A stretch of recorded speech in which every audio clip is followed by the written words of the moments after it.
Oh, hello guys. Mario is gonna join us in a second. I started the stream so that you wouldn't be kept waiting. I will just text him that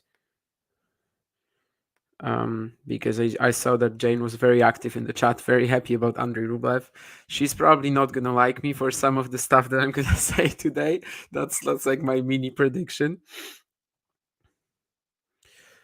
But anyway, of course, Mario will be here in a second, and we're going to start discussing the events of ATP Monte Carlo 2023. Andrey Rublev, we've got another maiden ATP 1000 champion last year. I think we've had 5 of them this year so far. Not well, no one but Rublev, but of course, it's just the third event, and Sinner was quite close to that in Miami as well. And yeah, what else? I really hope that Mario will be here in a second, because I don't want to like cover the whole thing before he gets here. But he said he was gonna be here in like 4 minutes. Anyway, yeah, Andrey Rublev, of course, won the title 7-5 over Holger Rune. I'm seeing a lot of weird talk on Twitter about this match already, like people blaming, for example, Rune for choking this away, which just is a little wild to me because, well, with the way he was just very physically depleted uh, from the get-go, but especially in the third set, it's kind of hard to expect him to hit such good smashes, right? Like the two smashes he missed, of course, but no, just I just can't really blame him for that because we all saw how tired he was even from the very beginning. So without the legs, it's just gonna be hard to hit even shots like these, which usually would be next close to routine, right? Why were the crowd behind Rublev? Asks Matthew. Yeah, basically, no one likes Rune, I suppose. Um, Frankly, I think he's gonna be like a great villain figure in the future, and he's definitely. Hey Mario, Hi. uh, maybe you're gonna answer this. Why Matthew is asking why were the crowds so behind Rublev? What do you think? Um, I think that um, I think there are probably two different factors which today uh, helped creating this situation. First of all, I think that probably there was in the tennis fans like the idea that Rublev was one of the guys with no big titles, so who was like deserving one at this point. And also probably it's also because I think that at least I don't know if maybe I'm wrong, but I see him as a character like that most people at least like at least quite a bit. Um, I don't think I've ever saw the crowd like heavily against him throughout his career. It would have happened sometimes for sure, but in general, I think he's one of the guys who you tend like to sympathize a little bit probably. Mm, and I don't know if maybe also what happened probably yesterday played a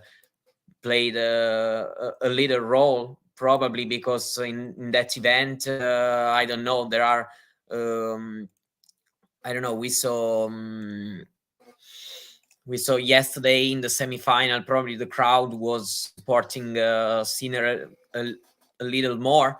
I don't know. I think there are a lot of factors that probably played a part in it, but I think that Rune can be able to also to to bring some crowd behind him in some situations. And I don't know if I'm surprised or not, but I guess there are all these factors that uh, created this situation in the crowd. Yeah, I mean, definitely not something that lost the match or won the match for either player.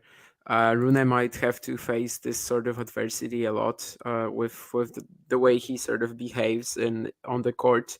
Don't think that's really necessarily that much of a topic as people make it out to be.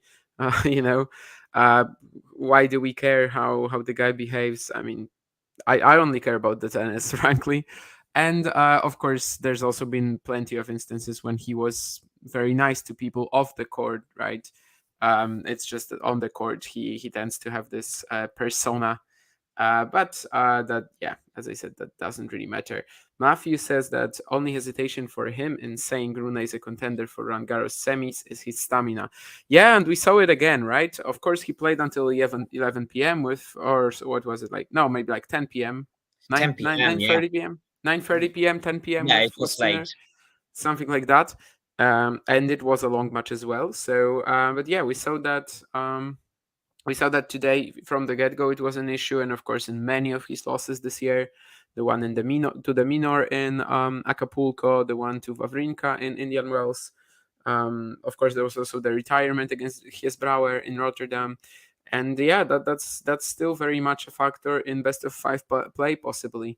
It was also some sort of an issue against Rublev at the Australian Open, but this time it was certainly much heavier.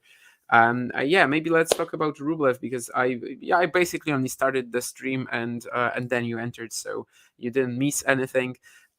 First big title for Rublev, as you said. Was it something that you were expecting he was gonna get?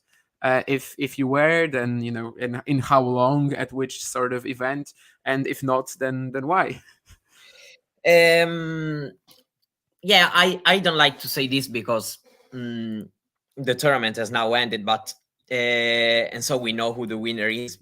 But I remember, for example, last week asking you, what about Rublev, when we were talking about the guys who were in charge of Mm-hmm. who could have made something good this week. I feel like, even if probably if you are going to ask me what's Rublev's best surface in terms of tennis level, I don't know, probably you would think hardcore suit him very, very well.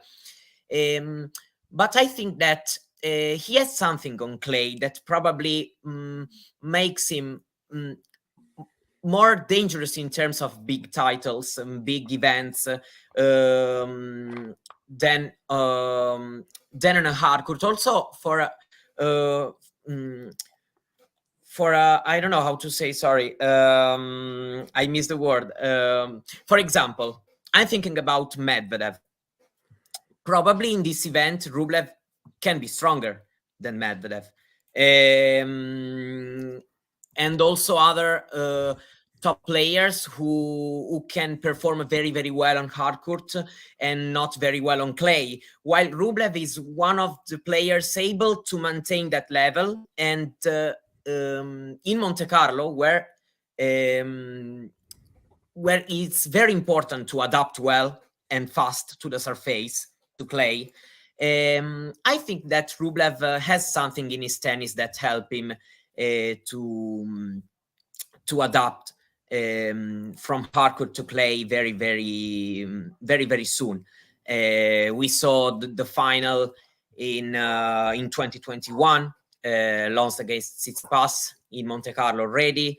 But also he got some good titles on clay because he won Hamburg in 2020.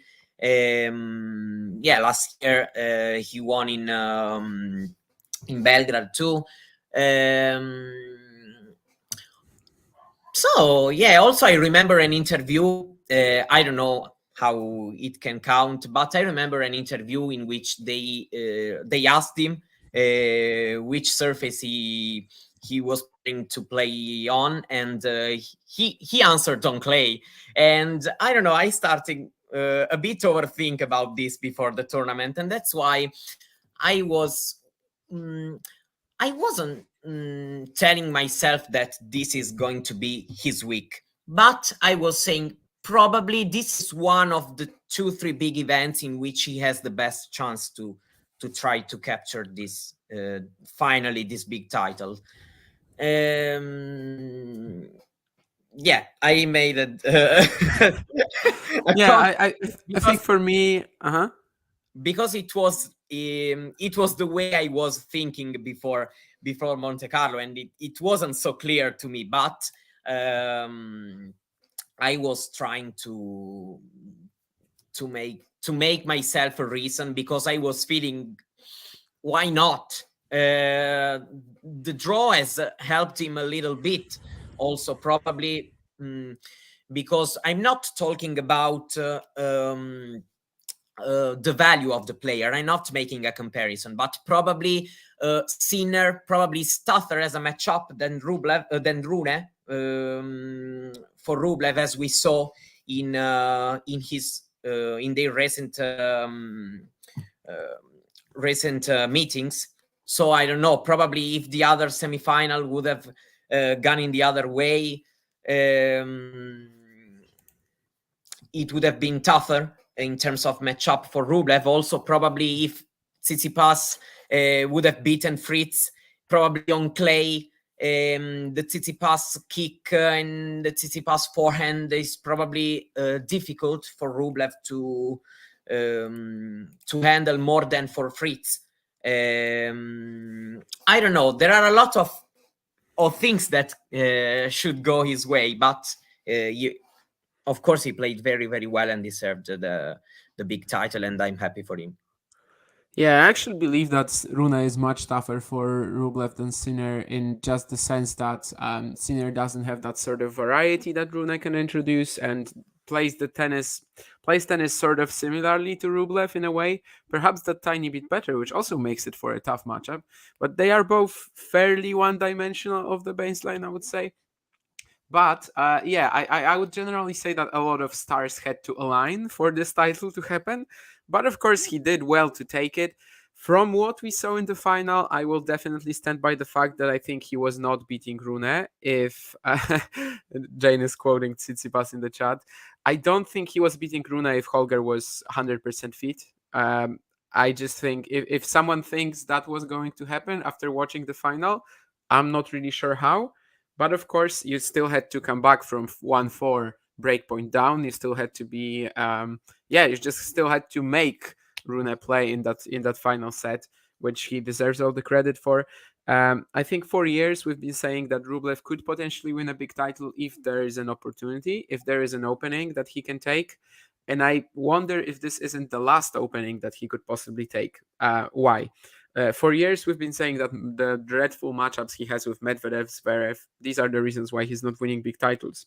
Zverev stopped him in Cincinnati 2021. Medvedev stopped him in a few Grand Slam quarters as well. Tsitsipas, good matchup for Rublev. Sometimes 6-6. I think Sometimes it's yes. 6-all. Yeah, it's definitely much easier than Medvedev Zverev, but he still lost the two biggest matches to them, right? To him. Monte Carlo final 2021 and also Roland Garros quarters 2020. So right now you've got that insane generation coming up of Rune, Alcaraz, Sinner, and in like a year, is Rublev still going to be able to have a realistic chance at beating them? Let's say back to back, beating two of them in one event. I don't really think so. And in a way, this really could be one of the last possible opportunities. So yeah, it's great for him that he took it because it's very possible that will never come up again. Although, of course, still the draw could open up. We are always thinking that yeah, it's Medvedev, Zverev, and Tsitsipas that's going to stop him. Right now, there's another generation coming up, and they are both well, Jane quoted Tsitsipas, and of course it was a very controversial quote. But compared to all of these guys, he kind of has few tools, not necessarily weapons, because he has all the weapons. More like few tools in his repertoire.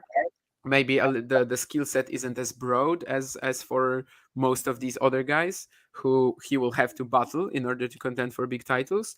So yeah, perhaps it was just the right moment. Again, I don't really think he was winning this if Rune wasn't as already drained coming into the final.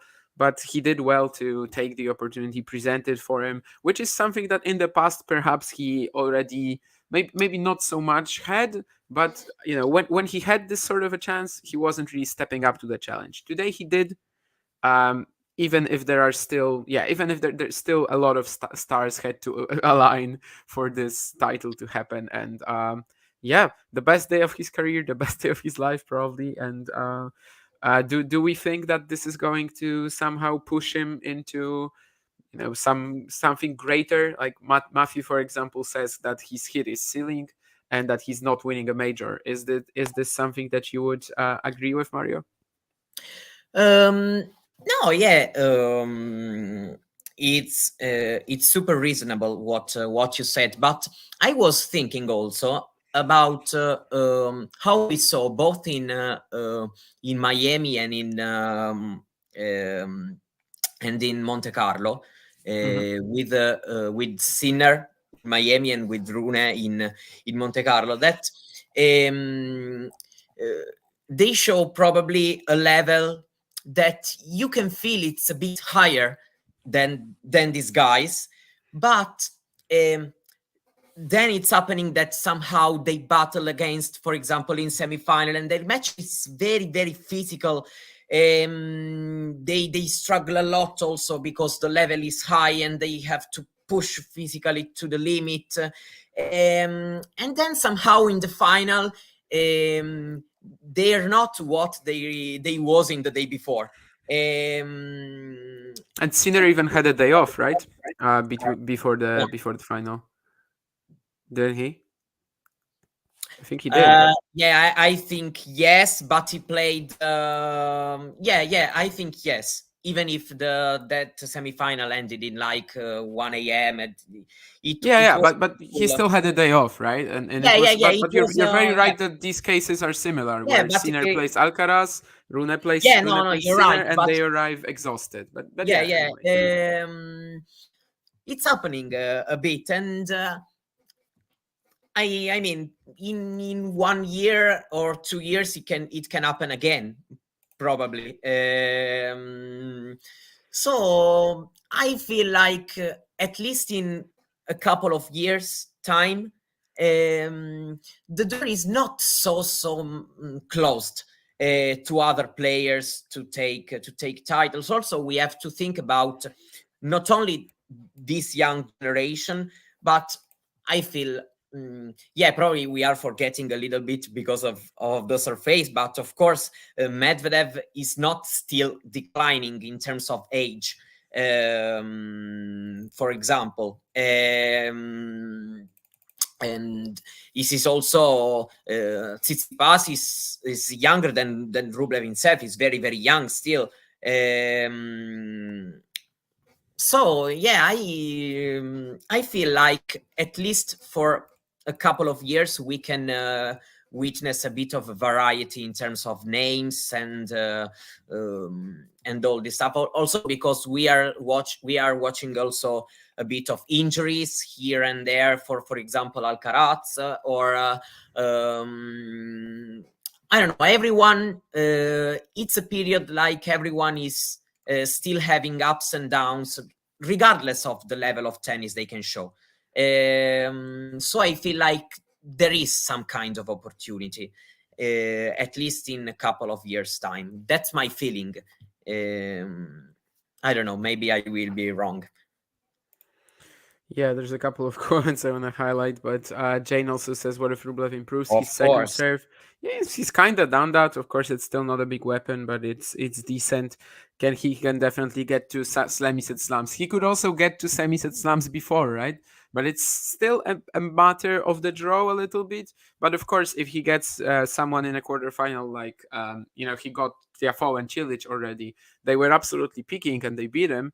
And I think that also, like, he doesn't really have a quarterfinal problem. He has a problem with a certain quality of players that he's going to face, which is either Medvedev, who was he playing? Medvedev, Zverev, Tsitsipas, and etc. in these quarterfinals, or someone like Cilic and Tiafoe, who is an extremely high peak level, who have an extremely high peak level, and then they run into him when they're already, played 4 matches and they're feeling great. So to me, he's never really had a problem with the quarterfinal stage. It's just maybe that the quarterfinal stage represents a certain quality of opposition that he has been struggling against.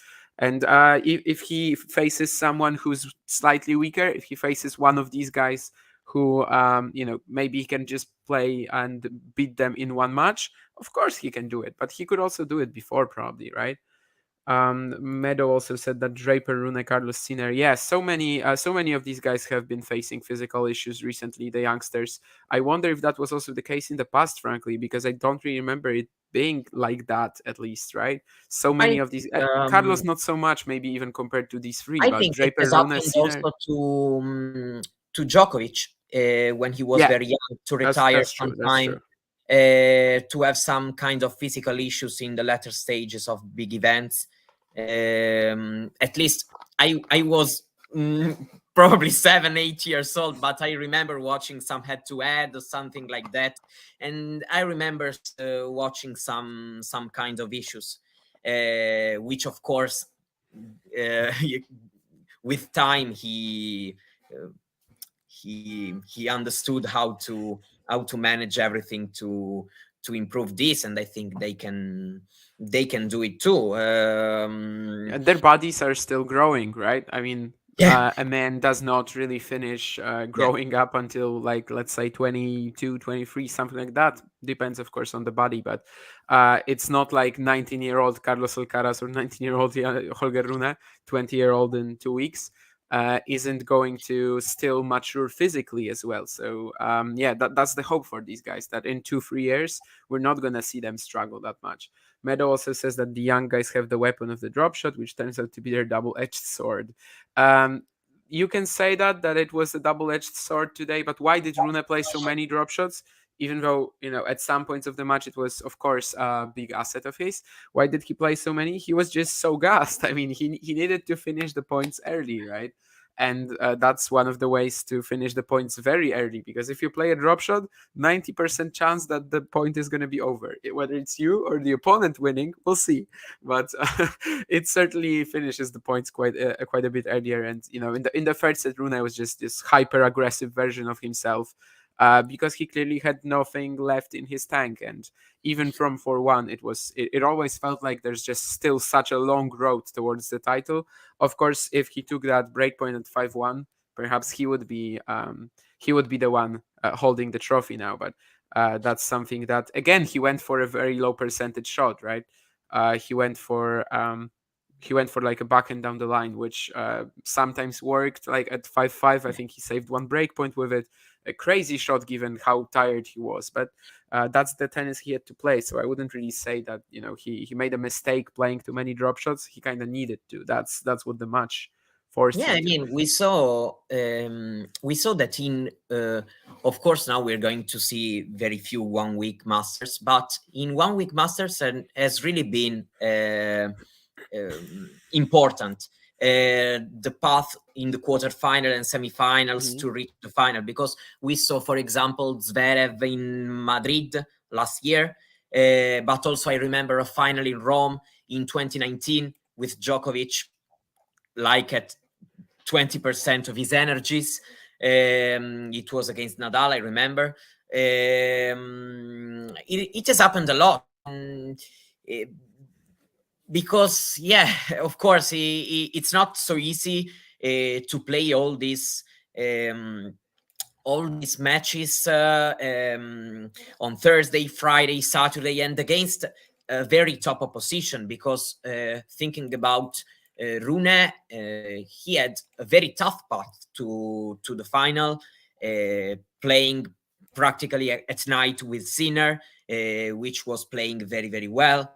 And it was also a tight and long match, but he also had to face Medvedev. It wasn't so physical, but you still have to um, you still Yeah, have but to play. had a walkover as well, right? I mean, he had some things going his way, Yeah, and of of course, course, of course. Yesterday made the difference, yeah, probably. yesterday was like the only That's for true sure. one. Um, Um, I mean, while Rublev, of course, probably is also a little bit. Of course, he's 24, so he's at the top of his physicality and of his strength, and having finished the match at 6 p.m.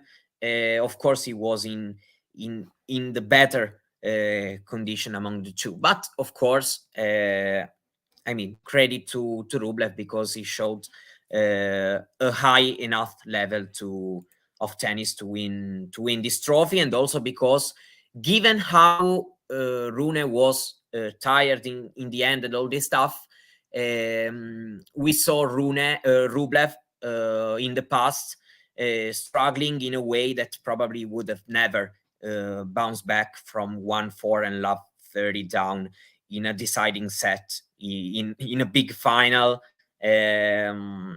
So yeah, of course. I mean, I don't want to take anything away from Rublev and from his also mental path he did to improve, because I saw him improving in these recent months in terms of his mentality in some kind of matches. For example, also the other Rune match in the Australian Open.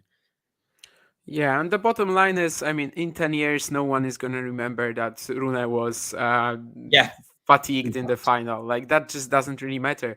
Now, if you ask me in 20 years, I even might not remember that. And, history books aren't going to note that. So it doesn't really matter. Rublev has won the biggest title of his career.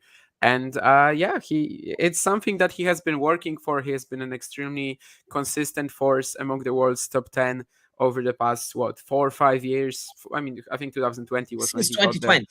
Yeah, Yes, 4 years. 2020 was when he got there. Like 2019, he had a couple of great wins at the end of the year, and 2020 he got there. So yeah, basically fourth season, almost always inside the top 10. So yeah, he has been there, and this is a chance. Even if the stars must have aligned, that doesn't really change that much. I mean, Yeah, he but he also he earned because it for himself. once what it had to happen, it happened to I mean, the fact of the stars aligned, because it happened also to a lot of other good players, and probably Rublev is also better overall as a player than other guys who have a master's title. Yeah. Yeah, So I actually checked, and since Rublev got to the top 10, which was in October 2020, he has only spent 2 weeks outside the top yeah, 10. he was So, 11 around the US Open last yeah, year. yeah, I remember. precisely. I remember because he didn't defend the Cincinnati points, and I think he got out of the top. He got 11, and then he was in the quarterfinals in the U.S. Open, and then was back in the top 10. Yeah, precisely. He was 11 for 2 weeks. I guess with that, we might just go to some other players then. Have we mentioned everything we wanted about Holger Rune? Is there something that we should still talk about in terms of the Dane? Oh, I think that of course it's been still a very, very positive week for him. We can't say otherwise. Second Masters final. Of course, one won, one lost. It's not a dramatic thing, and he has all the time uh, to have other important titles to under his belt. And I also saw that given how we mentioned the fatigue and all these things, he still did quite a good job today despite everything. Of course, losing after having been very close to being up 5-1 in the third, of course I would say it sucks. But and I think today is going to be very, very, very sad for this. But I mean, I don't have a lot to say. I don't have negative Yeah, things to great event say. for sure. And yeah, if someone is really trying to claim that he choked and etc., like try hitting these smashes with no legs.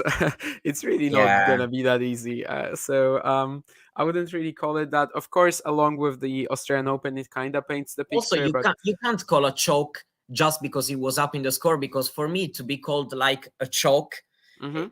he had mm, to literally waste some kind of chance. And yeah, he missed an overhead, something like that. But I can't feel it was a choke, to be Yeah, I honest. mean the fatigue was forcing him to end the points shorter and to make the points shorter. That was pretty much the case in the opening set. Even I mean, in the second Yeah, he just got overrun, and yet still put himself in a position where he could realistically win a match. Like literally needed just one error maybe from Rublev. Uh, that error didn't come, at least not in that particular spot. But yeah, we cannot really blame him for this performance, I think. And yeah, as you said, I mean, we saw some very different version of Rune where he was super aggressive today, but that's what he was forced to do, and he played some spectacular shots out of that. So, of course, he has like, we know that he has the talent to do it, but it was very yeah, nice to compare it with the Rune that we saw in the semis against Sinner, which mostly like ground him down, and of course. then in the final just played a completely different brand And of the also, I game. would say that I know that we're talking about a guy who has lost today, but Mm-hmm. considering also to the way he started the 2023 season, this is a big step forward in terms of level and mentality and all these things. I think that given he had a bit of rusty start of the year. This has been a very very positive week, which can give him um, some some kind of push to keep going on clay, because also his game, I feel like he can be very very precise on clay, and um, I think he's going to like this surface in his career, and he has already done some very good things for his age, because he also has the Roland Garros quarterfinal. So He's always been most comfortable on clay yeah, coming up, right? It was yeah, yeah, just basically the last 2 months of the last season that yeah. made You're people right. like start thinking about whether he's gonna do it. But coming up in challengers in ITFs, winning Roland Garros juniors, I mean, it's clear that Exactly. through most of his career it was the most comfortable surface for him. Yeah, and Rune beat Sinner in that wonderful semi. Another chance for Sinner to grab a maiden ATP title. What do you think? I mean, a maiden big title, not Yeah, ATP yeah, yeah. title. What do you think sort of went wrong in that semi-final, or just in general this week for Sinner? First of Why? all, Why? Mhm. I think that while Sinner can play very good on clay, Rune is very good on clay. For me, that's the difference between them. I would explain. Yeah, uh, I mean, he did good things on the surface, and he, of course, he's Italian, so he played a lot, even if he grew up in other kind of courts. But he played a lot on clay. He has experience, and we see that he can do very very well on the surface. But I feel like while I feel like his game is perfect to courts like Indian Wells, Miami, that kind of tournaments, and probably yeah, he adapted very well to clay. We can't say the opposite, but I feel like the difference in terms of like 2-3% that made Rune won, of course, probably some kind of freshness in the end of the match, probably, or but I felt like Rune's game was more made more for that court than Sinner's game. And so in the first set, Sinner was playing at an unbelievable level, very very good. And of course, when you play at at this kind of level, probably you are unbeatable. But when your level is like 70%, um, I think he struggled a little bit to find the solution to make the game more comfortable to him during the rally. He said that the conditions, the slower conditions, he had some difficulties after the rain delay, because before it was quite fast given its clay, and he was able to close rallies very very well. Um, while going into the evening and after the rain, he said that he felt the court a lot slower, and he started struggling a little bit with the conditions. So I think that all these things made the difference in the end, a slight difference, but the difference. Yeah, I mean, I very much agree with that. Sinner. Yeah, I mean, it's natural that after the rain, the clay is gonna get heavier, wetter. The balls Of as course. well are gonna be pretty. Even the some remaining parts of the match they played in some drops of rain, so it's obvious. But yeah, the first set, Sinner just came out absolutely crushing the ball. I was making fun of it even because he just had a routine forehand like just on top of the net, and he was still hitting it 170 kilometers an hour. Like it just doesn't care. You could just tap it with your racket and it would be a point for you, but he just doesn't care. It's 170 kilometers. And suddenly these three games that turned the match around at the beginning of the second set, the ones they played before the rain delay, Sinner makes like 100 unforced errors in three games, and lets Rune just sort of settle down in that match. Definitely the defense from Holger started being more yeah, just more worthwhile, let's say. It started actually granting him points instead of just getting overwhelmed like he was in the opener. And also, he could finally introduce some of these drop shots, and we could see that in cat and mouse play. Sinner is really Yeah. not at his best. And yeah, I think the conditions definitely favored Holger, although apparently he doesn't agree because I don't know if you saw that, but I saw an Instagram comment where some fan just said something about the clay being slower after it was rainy, and he replied that what are you talking about? The conditions favored Sinner. And as a reason, he said that last year he beat Sinner on a fast indoor hard court. I see three huge issues with this. One, It Sinner was not retired fast. in that match. Let me get to that. Sinner retired in that match. He fell at 2-3 in the third and sprained his ankle, and he was like, moving very cautiously in the next two games, and he retired. Second, as you say, Sofia is one of the slowest indoor hard courts on Yeah. the tour.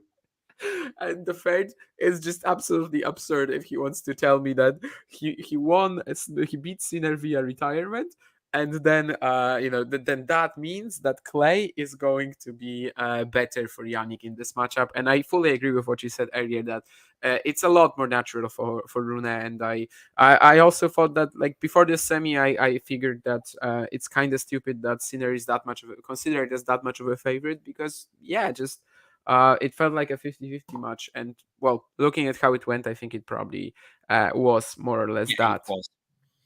It was also because ah no, he's. I think that Patrick is in Holger's box just because he's playing in Monte Carlo. Yeah, perhaps maybe someone else is gonna be working with Muratoglu. Maybe Halep is gonna come back. I don't know. But of course, Rune has always been working sort of with Yeah, Muratoglu, right? Even when he wasn't part of the team per se, he was part of the Muratoglu Academy and training there. So it's not like Muratoglu had no contact with Rune before they started working more closely together in October when Halep got the doping ban, or like even before that. But it yeah, was for that, right. in my opinion. Yeah, it was like a month ago and a month earlier, and we don't know if it was related, but why announce the split 1 week before Monte Carlo? Asks John. I I mean, don't think there's a real reason. It was the end of the day by day relationship, but of course they were pretty clear, in my opinion, that um, in some circumstances and in some capacity. events he Mhm. could have been with the team because he's still remaining in the Muratoglu Academy and in all the in that environment. I think, at least I understood this when I read the announcement and all this. So I think that um, Mhm.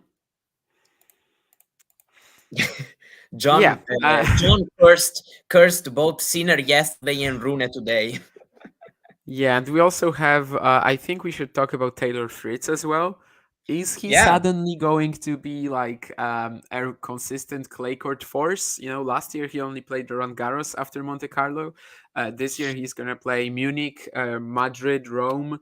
What do you think? Are we going to see Taylor Fritz in more ATP 1000 or even Munich semifinals? Are we going to see him struggle like he did at Roland Garros last year, for example? Struggle, I don't know, because of course last year Roland Garros was an event he got a little bit also penalized by his foot issue, which made him withdraw from Madrid and Rome. So I don't know how to judge that Roland Garros in particular. Mm, I mean, he's proving in some event, because even last year in Monte Carlo he did quite well. That he has some chances on clay to play well. If you're going to ask me if he's going to get a big title on clay, I'm still a little bit doubtful of that.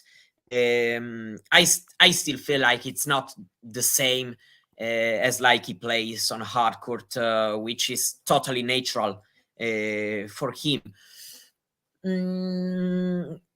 So I don't know. I'm not so surprised to see him in a Masters semifinal on clay, but from semifinal to winning the title, there's still something. So I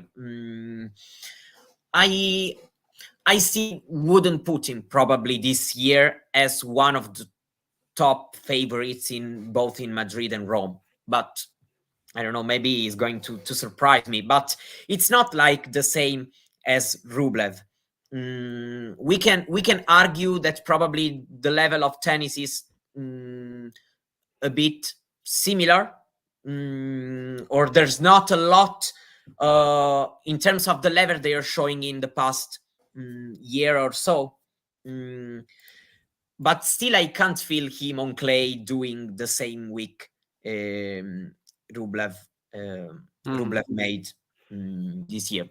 Probably, I don't know. Yeah, for me, it's Madrid. He has a very good chance to go deep, 100%. I would say in the slight altitude conditions and the sort of almost indoor nature of the venue, he should be great there. As you said, he did not play it in 2022. Rome, Roland Garros, we'll see. But in theory, there shouldn't really be a reason why Monte Carlo would be better for him than Paris and Rome, right? So I like you. I'm also putting down how he looked at Roland Garros 2022 more on coming back after an injury rather than him just being unable to produce his best tennis in Paris. I think this year we're probably going to see a better level. Although losing to Zapata Miralles, of course, isn't something impossible. It's more like more what he played against Rodriguez Taverna in the opener. Yeah, But I think anyway, that in the US Open and the Australian Open, he's been more disappointing, even oh if yeah, it was hard court. there that he can Yeah, play, that exactly. he should be like making the semis, let's say, at the Australian Open, making the quarters at the US Open. If what I remember, if Exactly. what I remember about the draw is actually correct. Even So because so then it's suddenly he's been back-to-back quarters in Indian Wells and Miami. So, yeah. um, yeah, And he's clearly improved a lot on clay, and I think that's also the main thing is the movement. He's not a cow on ice anymore. Covers his forehand corner beautifully, which of course is very important when you want to play mostly forehands from the backhand side, and also resets with a beautiful defensive forehand loop. And yeah, just the way his backhand has improved in general over the past few years, I think that's been so important as well because yeah, it just gives him the ability to be dangerous of both wings, and that wins matches sometimes, as we saw in the quarters against Stefanos Tsitsipas. There's a question from Meadow that I think we should probably talk about now. What do you think, Mario?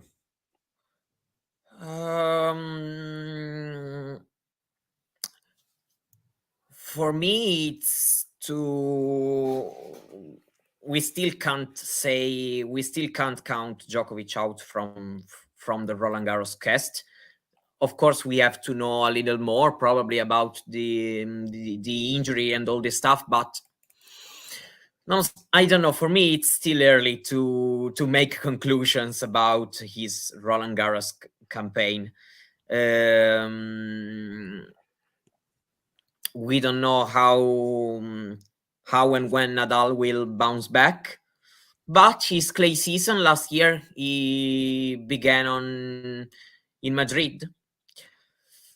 Yeah, probably. Yeah, the injury was probably less less important than the injury he's sustaining this year. And these are the only two guys we can talk about, because otherwise we're going to have, of course, another new Roland Garros champion. If not, it's Wawrinka to win the Roland Garros, but genuinely, I think not. Uh, oh, you give him a chance. No. Federer coming back out of retirement, Delpo is coming back out of retirement to Okay, play the US okay. Open. Yeah, So you're right. maybe something Sorry. like this. But yeah, no, I totally agree. Like for me, right now, Alcaraz is the main favorite. I know we still haven't seen him on clay yet, but it's not gonna be an issue for him. Obviously, he's gonna play Barcelona, Rome, Madrid. Probably gonna win like at least one of these events, and then I would still him making the favorite. As you said, Nadal's Madrid season, I mean, last year's clay season started in Madrid. Rome, he looked like he maybe isn't going to be able to play Roland Garros at all.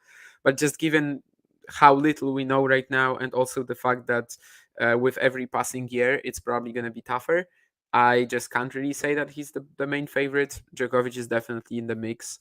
Rune winning a best of five event is still kind. Last year he did this great thing at Roland Garros where he was just winning every match so quickly that his fatigue issues never really came in, right? But I don't know if that's possible in 7 matches. But yeah, if I was to guess, I would say that yeah, we're gonna have a new Roland Garros champion, and it's going to be Alcaraz, but that's as also Meadow said later, very draw dependent. I actually thought that this Yeah. was going to happen last year already, and I figured that was probably going to be Tsitsipas or Ruud. Ruud was a little too. I mean, even though he was in the final, I don't think he was close to winning the title anyway. He was probably going to lose to most of the Still guys from the closer top than half. Tsitsipas. But Tsitsipas had the best chance, right? Because all the other rivals were in the top half. But if he was in his 2021 form, very likely he would have won Roland Garros 2022. But he just really wasn't. John gives us some draw for Rafa that it's the But it won't happen.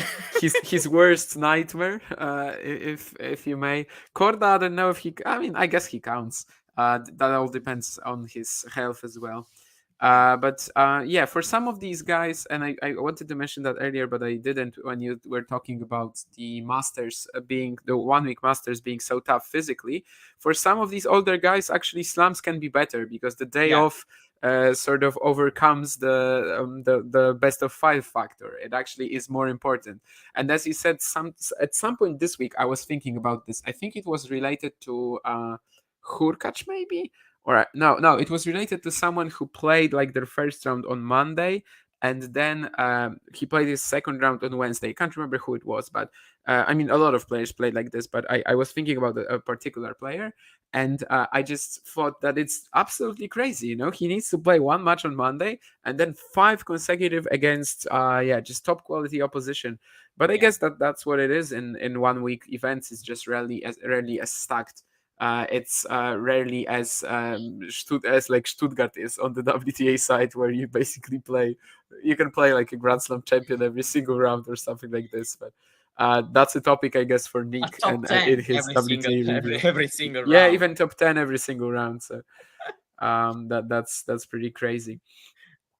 Speaking of that, anyone else that we want to talk about? We sort of mentioned Djokovic, and I think probably we should just say what happened if someone somehow wasn't aware. Right, he had this elbow issue that people have even brought out photos that maybe it happened in practice with Berrettini, Yeah, and it was the mhm, photographer yeah, who published those pics on his Twitter account.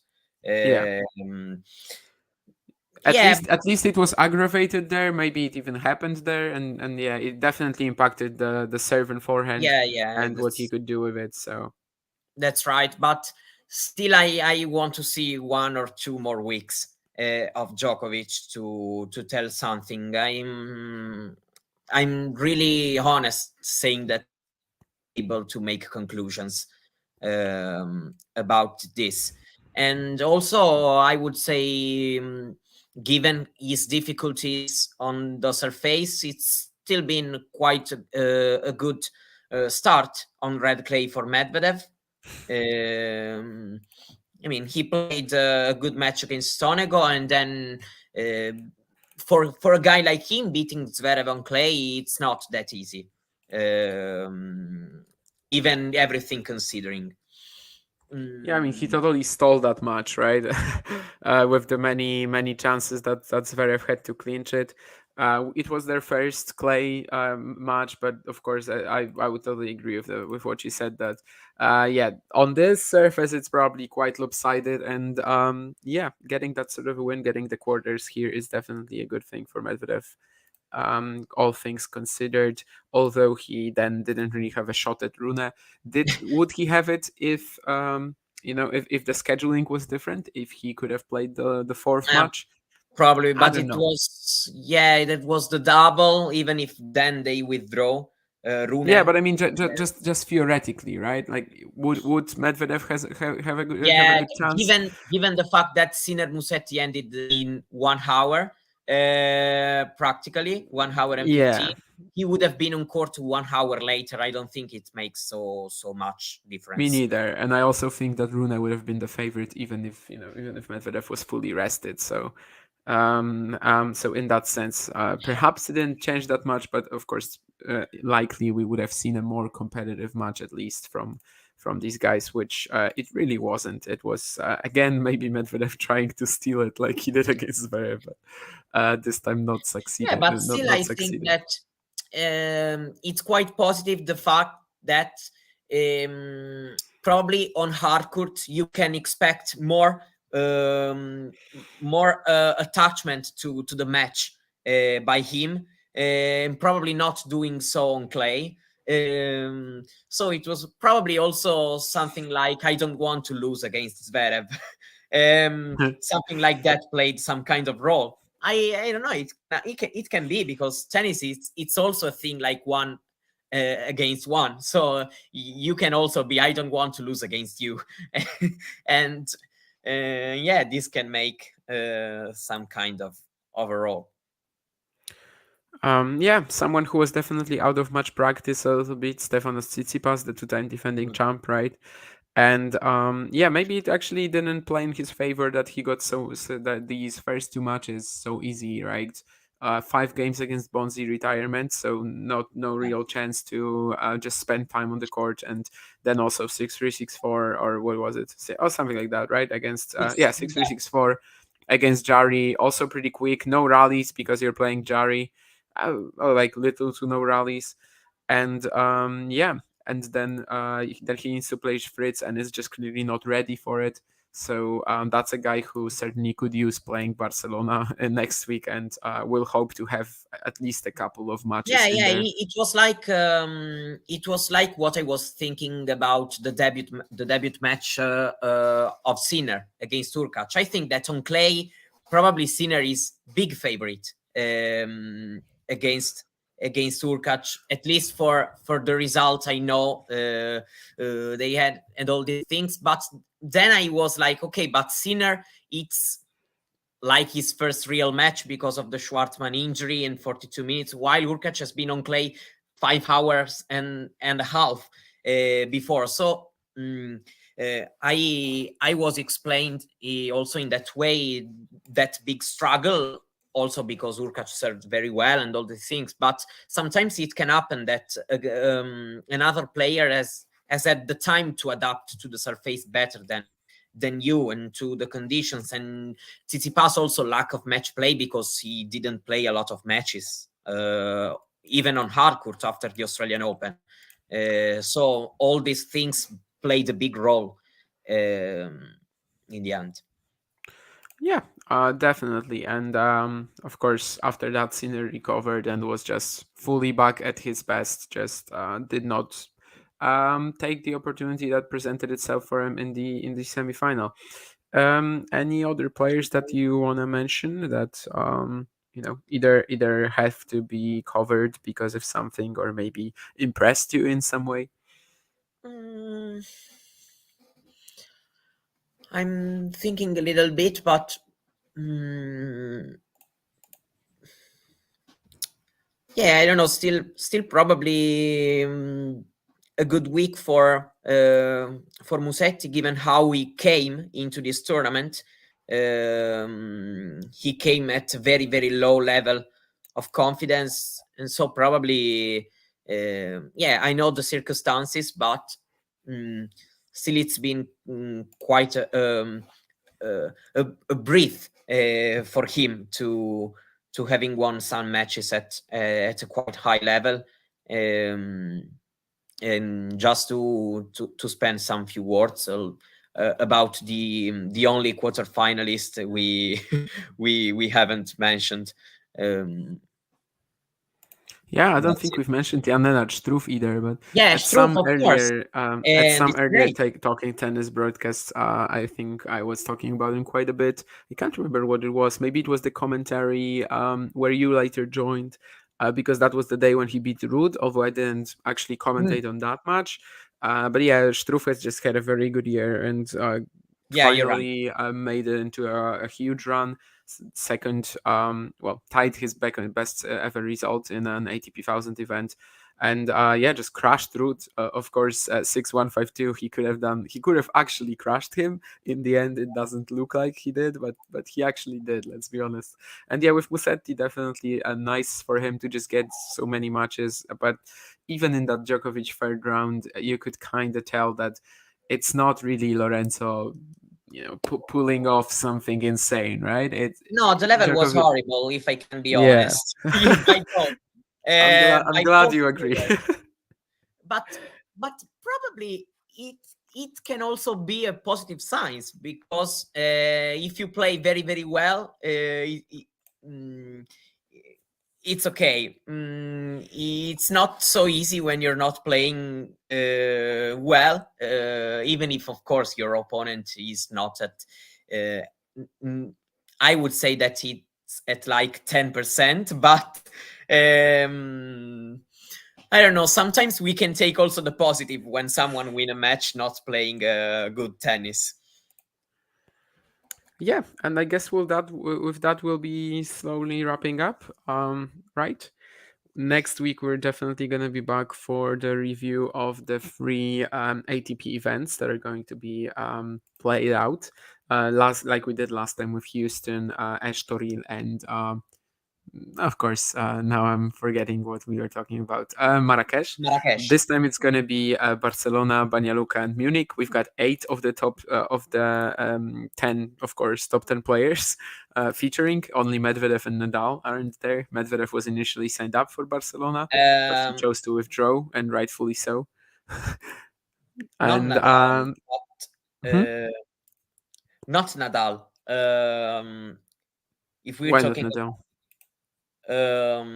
no, you were talking about the top 10 guys. Because Nadal is not in the top 10 anymore. No, Oh, I keep forgetting about that. You're absolutely no, right. Because and I was correcting you only for one reason, because I wanted to know who is the other top 10 missing. yeah, I don't. Oh, Felix, I think, right? I think it's Felix. Yeah, it's Yeah, Felix. Yeah. Felix. It's yeah. But you're absolutely right, and I even said this like on another stream or something, and I still had Nadal in the top It's 10. okay. It's totally okay. I was just curious to remember who was the other Yeah, guy yeah, yeah, yeah. missing this week. Yeah, you're right. I never would Um, have thought about this that Nadal is out of the top 10. You're right. so yeah, we Jesus have to Christ. discover if there's some kind of withdrawal, because I I don't know, but probably I don't know if the two guys who played today can probably withdraw from the next week event. We'll see. I don't know. Yeah, Rune is defending the title in Munich, and I think it's also one of these events where the And first Rublev seed too. gets a bye, right? And Rublev is sort of because it's in Banja Luka, not in Belgrade. Oh yeah, So but he has the point. Mattering, yeah. Yeah, but 250 points, like he's not. I don't Yeah, think he's 50 gonna care minutes. about this after winning 1,000. I think Rune is more likely to play, but yeah, Yeah, because it's he very didn't possible he both. didn't get the title. Yeah. It's very possible both will withdraw, but who knows? Definitely quite excited for this weekend. As we said, there's just so many top 10 players playing, and even though the draws have actually been kind of diluted by the fact that there are three ATP events, and maybe also by the fact that Madrid and Rome are coming, the huge 1 point week Masters, but still a lot of excitement, and we're gonna be here next week to cover that. Any finishing thoughts, Mario? I have to say that I'm okay with the with what we said. Yeah. Hopefully we didn't oh Jesus, now I'm forgetting words. I mean, hopefully we didn't offend any Rublev fans with what we said, but I think we did our best to give you the plus sides, but also sort of Yeah, talk but about the I also potential I issues. also have to be correct, because I remember also you staying up for Rublev a lot of times in these lives, saying good things about him. I remember. Of course, we didn't say nothing bad. Yeah, that's just our opinion. Hate us for it, love it, hate us for it, or love us for it. That's your choice. Subscribe so we can get to 2,000. That's what John, I think, just put on the screen. I'm not sure how close it is, but probably pretty close. Because of that. So anyway, thanks guys for the comments. Thanks to also all the people who listened and yeah, just listened. And yeah, we'll see you hopefully next week to talk about Banja uh, Jesus, of course, Munich and Barcelona. Munich and Barcelona. Yeah. See you there. If you enjoyed this video, make sure you hit that like button. Don't forget to subscribe and click that notification bell so you don't miss out on all things tennis.